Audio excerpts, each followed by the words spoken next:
ஆதவ் அர்ஜுனா மீது திருமாவளவன் நடவடிக்கை எடுக்க தயங்குவது ஏன் என்று தமிழக பாஜக தலைவர் அண்ணாமலை கேள்வி எழுப்பியிருக்கக்கூடிய நிலையில் மற்ற கட்சிகளைப் போல விடுதலை சிறுத்தைகள் கட்சி முடிவெடுக்காது என்று திருமாவளவன் பதிலளித்துள்ளார். அண்ணன் தொல் திருமாவளவன் அவர்கள் முக்கியமான தலைவர், இந்த நிகழ்ச்சிக்கு நான் போக மாட்டேன் ஒரு காரணம் சொல்லி போயிட்டார். ஆனா அவருடைய துணை பொதுச் செயலர் போயிருக்காருன்னா கட்சி அண்ணன் திருமாவளவன் அவர் கையில் இருக்கா இல்ல துணை பொதுச் செயலர் அவர் கையில் இருக்கா? இந்த கட்சிக்கு விடுதலை சிறுத்தைகள் கட்சிக்கு ஒரு தலைவரா இரண்டு தலைவரா? மேடையிலே கூட்டணியில் இருக்கக்கூடிய கட்சியை பற்றி பேசிய பிறகு கூட ஒரே கட்சியில துணை பொதுச் செயலாளரும் தலைவர் அண்ணன் தொல் திருமாவளவன் இருக்கிறாங்கன்னா என்னை பொறுத்தவரை இந்த கட்சி அண்ணன் தொல் திருமாவளவன் அவர்கள் கட்டுப்பாட்டில் இல்லை. இந்த கட்சி அந்த லாட்டரி விற்பனை செய்யக்கூடியவருடைய மருமகனுடைய கையில தான் அந்த கட்சி இருக்கு. தெள்ளத்தெளி உங்க கூட்டணியில் இருக்கக்கூடிய ஒரு கட்சியை, ஆளும் கட்சியை, உங்க கட்சியை சார்ந்த ஒரு முக்கியமான நபர் மேடையின் மீது விமர்சனம் செய்கிறாரு, அவர் மீது உங்களால் நடவடிக்கை எடுக்க முடியவில்லை என்றால் அந்த கட்சியினுடைய மெயின் ஃபண்டரை கை வைக்க திருமாவளவன் தயாரா இல்லை. அந்த புத்தக வெளியீட்டு விழாவில் ஆதவ் அர்ஜுன் அவர்கள் பங்கேற்கலாம் என்று அவருக்கு நான் என்னுடைய இசைவை தெரிவித்தேன். ஆரம்பத்திலிருந்தே அந்த புத்தகத்தை உருவாக்குவதில் அவருடைய முயற்சி இருந்தது. அப்படி ஒரு புத்தகத்தை உருவாக்க வேண்டும் என்பதில் அவர் காட்டிய ஈடுபாடு எனக்கு தொடக்கத்திலிருந்தே தெரியும்.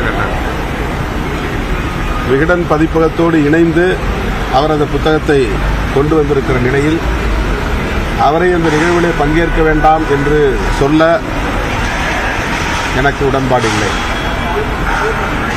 ஆனால் அவர் என்னிடத்தில் கேட்டார், நீங்கள் பங்கேற்காத போது நான் பங்கேற்கலாமா என்று என்னிடத்தில் கேட்டார்.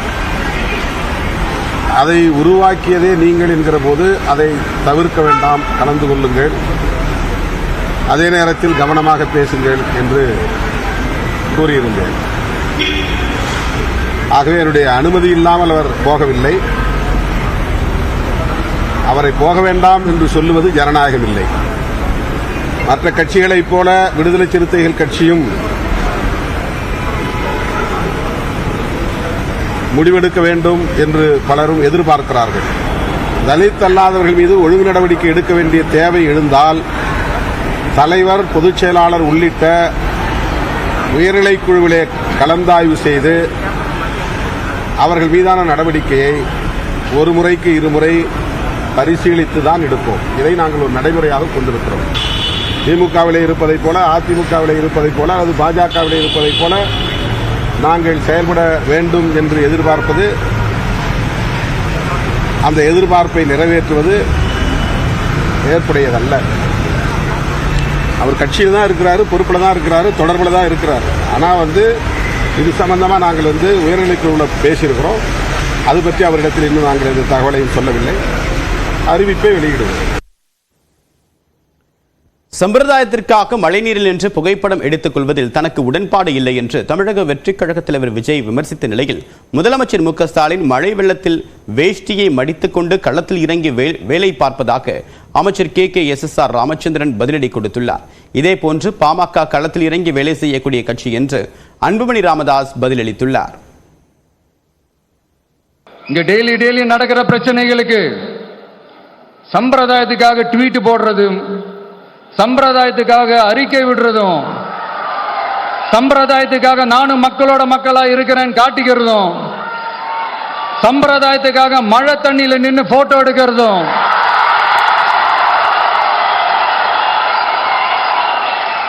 எனக்கு அதுல கொஞ்சம் கூட உடன்பாடே இல்லை. பட் என்ன பண்றது, நம்மளும் சம்பிரதாயத்துக்காக சில நேரத்தில் அந்த மாதிரி செய்ய வேண்டியதா போயிடுது. அங்க இருக்க ஆளுகளை எல்லாம் கூட்டு கல்யாண மண்டபத்தில் வைத்துக் கொண்டுதான் அவர் அந்த உதவிகளை வழங்கியிருக்கார்கள். இதுதான் அவருடைய அரசியல். எங்களுடைய முதலமைச்சர் அவர்கள் மழையாக இருந்தாலும் சரி, வெள்ளமாக இருந்தாலும் சரி, வேஷ்டியை மடித்து கொண்டு கட்டிக்கொண்டும் சரி, பேண்ட்டை போட்டிருந்தாலும் அதையும் மடித்து வைத்து களத்தில் இறங்கக்கூடிய முதலமைச்சர் எங்களுடைய முதலமைச்சர். இவர் பண்ணது என்னது? இப்போ விஜய் பண்ணது என்னது? விஜய் ஒரு அரசியல்வாதியாக திராவிட முன்னேற்ற கழகம் அங்கீகாரம் செய்யவில்லை. நாங்கள் அவரை பற்றி கவலைப்பட வேண்டியதில்லை.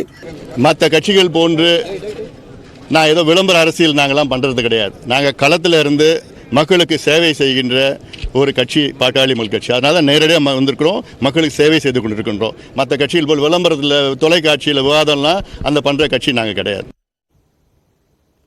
திருவண்ணாமலை மகாதீப மலையில் ஏற்றப்பட்ட மண் சரிவின் காரணமாக பக்தர்களை மலையேற அனுமதிப்பது குறித்து என்பது சாத்தியமா என்பது தொடர்பாக தொழில்நுட்ப வல்லுநர் குழுவினர் 9 மணி நேரம் ஆய்வு மேற்கொண்டனர்.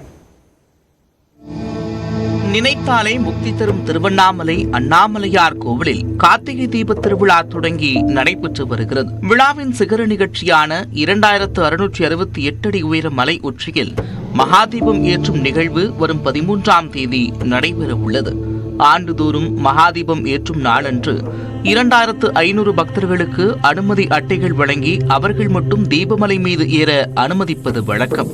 இந்த ஆண்டும் இதே நடைமுறையை பின்பற்றப்படும் என மாவட்ட நிர்வாகம் முன்னதாக அறிவித்திருந்தது.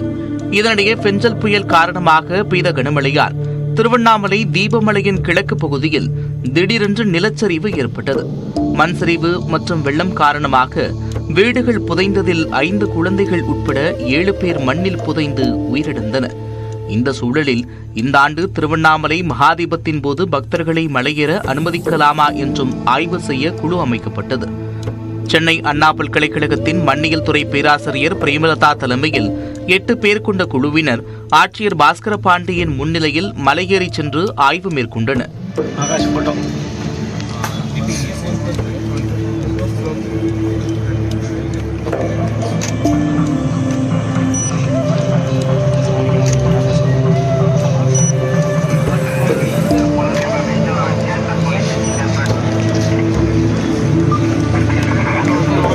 நேற்று காலை 7:30 மணிக்கு மலை மீது ஏறிய குழுவினர் பல்வேறு கரடுமுரடான பாதைகளில் சென்று மண்ணின் தரம், பாறைகளின் நிலை குறித்து ஆய்வு செய்தனர்.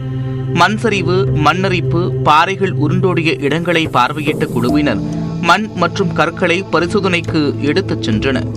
தீபமலையில் பெரும்பாலான இடங்களில் பாறைகள் செங்குத்தாக சரிந்து கிடப்பதாகவும் பாதுகாப்பற்ற சூழலில் பாறைகள் தொங்கிக் கொண்டிருப்பதாகவும் தகவல்கள் வெளியாகியுள்ளன.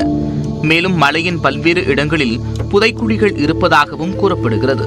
கனமழை பெய்தால் மீண்டும் மண் சரிவு ஏற்பட வாய்ப்பு உள்ளதாகவும் தெரிகிறது. தீபமலையில் சுமார் 9 மணி நேரம் நடந்த ஆய்வு நிறைவடைந்த நிலையில் அதன் அறிக்கையை குழுவினர் இன்று சமர்ப்பிக்க உள்ளனர்.